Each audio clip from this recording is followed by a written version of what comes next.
Hello everyone, আসসালামু আলাইকুম। সবাই কেমন আছেন? আশা করি ভালো আছেন। আজকে আমার বউ জিদ ধরছে, আর তার জিদটা হচ্ছে তার বারবিকিউ খাওয়াতে হবে। তো এখানে আমি ২টা মুরগির মাংস নিয়ে নিয়েছি, এগুলা ম্যারিনেট করছি।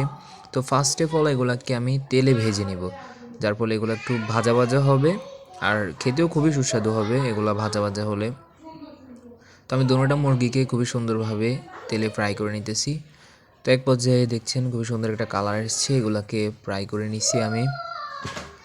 তো এরপরে এগুলাকে আমি কাবাবের স্টানে এগুলাকে একটু ছেঁকা দিয়ে দিব গ্যাসের চুলার উপরে, তাহলে এর ফ্লেভারটা খুবই সুস্বাদু আসবে। আর দেখতে পাচ্ছেন খুবই লোভনীয় একটা কালার আসছে, আর খেতে এত মজা হয়েছে এগুলা, মানে না বললেই নয় এটা। সো বানানোর পর আমি তারে ডাক দিছি, আর দেখেন কি করতেছে। সে ওঠার পর, মানে এটা দেখার পর তার খুশিটা দেখেন জাস্ট, তার রাগ টাগ সব পালাই গেছে এগুলো দেখার পর।